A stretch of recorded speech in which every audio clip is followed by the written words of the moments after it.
Now, nothing I've said up until now I think is controversial at all. What I'm about to say is way over the line. Isn't the world going through some strange times? And aren't most of the problems that we face, aren't they manufactured? Aren't they made by policy? Do you think that our world could be better managed than it is? And do you wonder if these guys are absolute bunglers and idiots? Or do you ever wonder if they're following a plan that would doesn't make any sense? Because all of these things are true. Unfortunately, the identity of our world leaders is what I would like to call into question. And the answer that I have is way worse than you would imagine. Oh, I hate sharing it with you, but here it is. Now, I don't think it's a big call to say that all of the world leaders, doesn't matter what country or what party they're from, they're all following the same agenda. They're all moving forward with the same program. Each world leader, they march the program forward until they run out of political credibility or they're not liked anymore. And then they get a new guy who's going to make everything different. And then he pursues exactly the same program. Happens over and over and over. And none of them are leading the world to a good place. None of them want to take it anywhere that benefits mankind or even makes the place run well. It really, really flabbergasts me. And the process is called country wrecking. Yeah, the guys who are leading the country are there to run the place into the ground. And you see these policies that are really, really corrosive to the structure of society. And you wonder, what is the purpose behind this? Why are they behaving this way? What's actually going on? And what you're looking at, the process of country wrecking, is not to do something so egregious, so obvious, so painful, so destructive that it's obvious what they're doing. What they've been doing for decades is they've been creating a policy that's a really bad idea, but not so bad that it destroys everything immediately. It just makes our whole society a little bit worse. And then year after year, it gets a little bit worse and a little bit worse and a little bit worse. And we watch it and we keep blaming. We think it's individual politicians. It's not. It's the fact that they're not working for their nations, which or the people within them, which should be clearly obvious. We think it's about corporations, but corporations exist in a world where the government creates legislature. It creates a framework that allows corporations to behave the way they do. And if they didn't want them to behave that way, they could create legislature that changes that. However, in a world where every country is wrecking itself, where the policies are designed to wreck the place, those bad actors that corporations embody, well, that's encouraged because nobody's responsible. Like the CEO of the company is responsible to the shareholders and he has to turn a profit no matter what he has to do to get it, whoever gets hurt for that profit to occur. Yeah, that's a system that was designed and constructed and has been running for a long time. And now you're seeing the painful and messy outcomes of a very predictable behavior set. So why would you want to make the world like this? And it's not just one place, it's all everywhere. Now you will be seeing, you watch the underground news because the mainstream will not publish that. But country after country is having riots. Country after country is having 1 million people walk the streets in protest. You even saw Nepal, well, which is unfortunately a bit of a nowhere place, but they lynched their politicians, and a handful of them managed to escape the parliament by helicopter by hanging on to a rope. Like that's a knife edge, just surviving the smallest possible amount you could. Ah, but that is a very, very normal reaction for people who are being abused. They suddenly fight back. That's okay, all right? If politicians are no longer representing the people, they should be shown the door. Why the police and the state and the judiciary and the government and the deep state are all there to hold this charade in place that they're pretending to help us while bleeding us dry and stabbing us in the back. Well, there's a very good reason for that construct. And the answer is that they are not who they say they are. Now, nothing I've said up until now I think is controversial at all. What I'm about to say is way over the line. You see, there's a number of hoops that you need to jump through in order to be even eligible for national government in any country. And, it doesn't really matter what your education is, doesn't really matter what your background is, but you do need to be a Freemason. Part of the induction of those people to the top of the game is a Jeffrey Epstein type event. And as you spend more and more time hanging out with your Freemasonic brothers, what happens is you elevate in power, you elevate in wealth. But there's also this thing where you start to elevate in depravity. They have these organized rituals where the inner circle come together and they do, well, horrible things to people. Sometimes it's about blood, sometimes about sex, sometimes about sacrifice of human beings. There are different levels you get introduced to, and it's staged so that, this one's uncomfortable, but by the time you've gotten used to that idea, they bring you to the next level of uncomfortable and the next and the next. And here's the thing, you're never going to get international level politics unless they've taken you down that path. And none of these guys know how to be honest. But what they're going to do is they're going to create blackmail material on you. And this is what Jeffrey Epstein does or did. This is what Hugh Hefner did. And I don't think they're the only ones. I think there are many more who are a lot less famous. But one day they're going to throw you in a room with a girl who's underage. And, you're going to do the same thing that you've done 100 times before, have a good time. But this time they're filming you. And when they film you, that's when they've got you by the short and curlies. And that's when you are a genuine candidate for high political office. Because if they can blackmail, if you can, they just can destroy you at any moment. They can destroy your reputation, your family, your finances, your business, all of it. If they can do it instantly, then there is no request that they can make to you where you will ever say no. And so this blackmail of national figures is rampant, it's rife. There are plenty of good researchers who will talk about this. There's plenty of good research and documentaries about this. Check these out. But you're not qualified. They won't let you stand for as candidate for the nation unless you're in their pocket, unless they've got you by the short and curlies. Every political leader that you can name has gone through this process. And if you look at their personal history, you will see the weirdness in there. You will see these people in photographs with their handler, with their blackmailer. Jeffrey Epstein, he had a massive room full of VHS tapes on everybody, I imagine. And all the time, Epstein is trafficking girls to these people who will become major political figures. It's hideous. All their secrets are out there. And in the digital age, in the information age, there are people who specialize in digging this stuff up. And thank you very much for sharing that with us. What they can't do is explain to you the nature of the Freemasonic religion, because that is the ugliest thing you could imagine. The Freemasonic religion is based on the worship of Satan.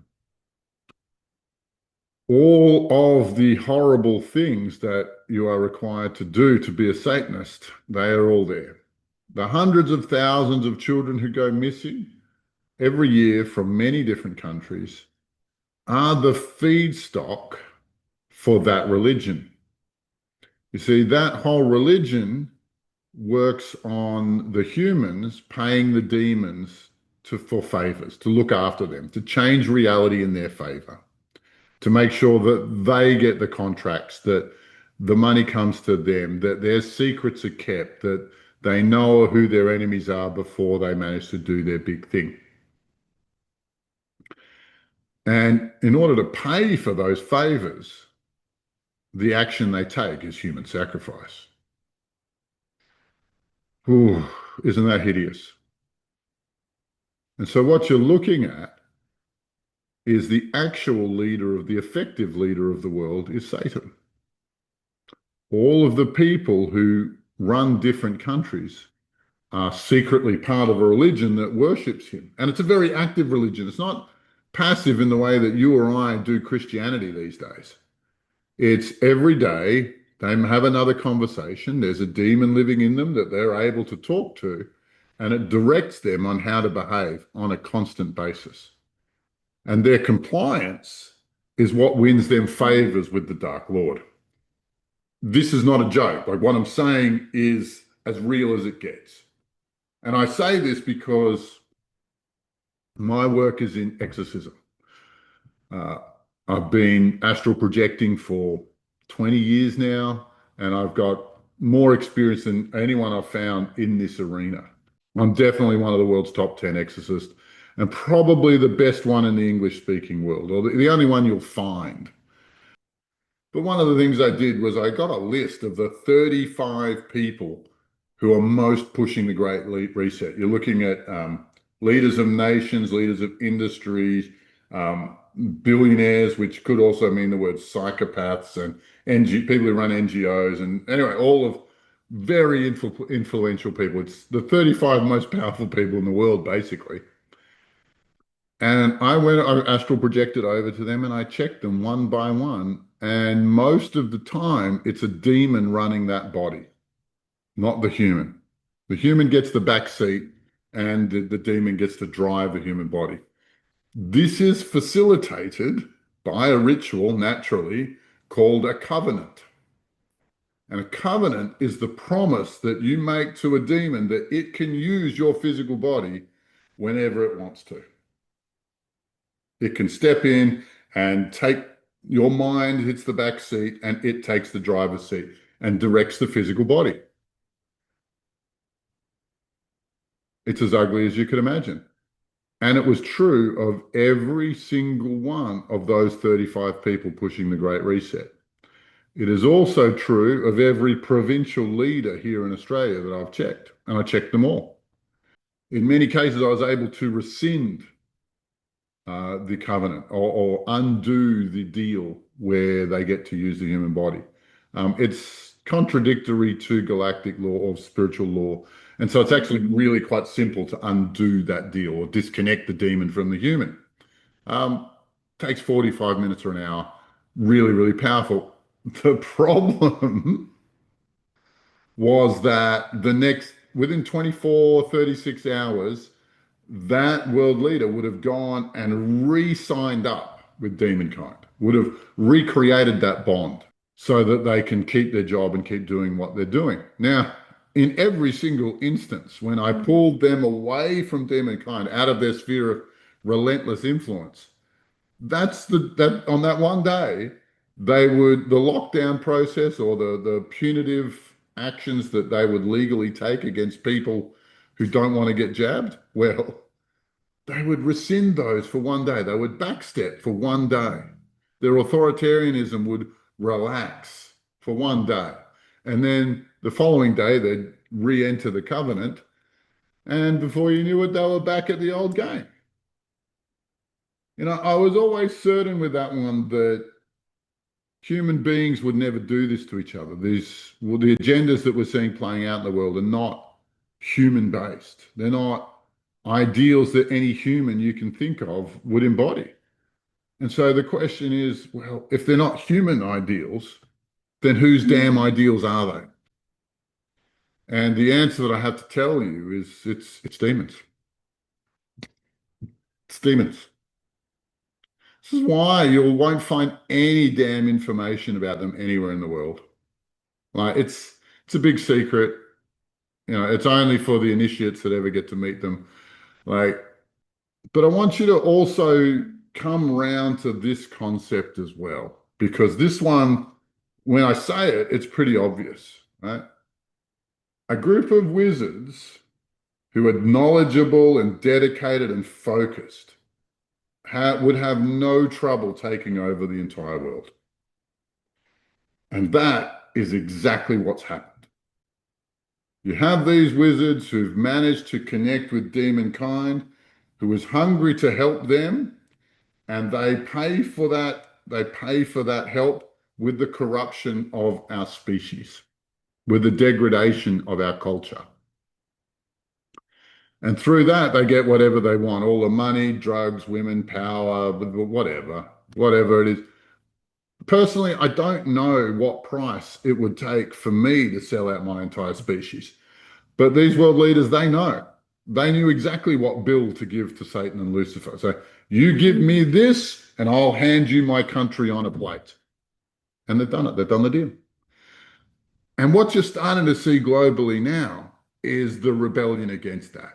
What you're seeing is people go, I am sick to death of these loser, liar politicians making everybody's life harder. There is no good reason for it. And there is tons of confusion as to what their motivation could actually damn well be. And this is my answer, is that there is a group of powerful wizards who've successfully taken over the planet. Unfortunately, the brand of magic that they've chosen is worship of Satan or worship of demon kind. And that has created some other problems where now it's at the point where demon kind is trying to claim the entire world. And it's up to us to stop them.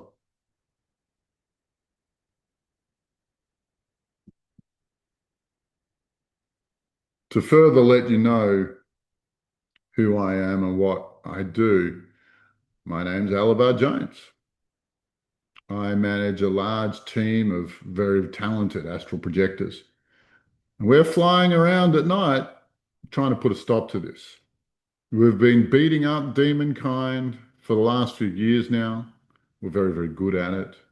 We're trying to disconnect the black magic that the humans are capable of by them having no allies to work with on the astral planes. And we're being very, very successful. And you see this in the wave turning, the tide turning against these world leaders, against these dark wizards, because their demonic friends are becoming less and less capable of keeping them in power, of manipulating events to serve both groups. If you watch my YouTube channel, what it is, it's a long list of mission reports of things that our group does when we fly around and try and make the world a better place, try and shut down this horrible agenda. If you want to go deeper, I have a membership site called the Earth Guard, in which we're a bunch of white wizards who are here trying to defend the Earth from an invasion by demonkind. I don't think there's another word for it. But I've said enough controversial things in this one video. So please, if you want to understand the story of everything we've been up to, this video is a good primer for what we're about and what we do. Um, but in general, I'd say please just pray for our success. You'll also find that I'm putting together prayer groups starting in October, which are designed to bring down the Illuminati. We are praying for the demise, for the collapse of the Illuminati. And, and I hope you can come and join us with that and put your magical weight behind the work that we're doing. Yeah, I have plenty more to say, but for now, like and subscribe to the video. Bye for now, everybody.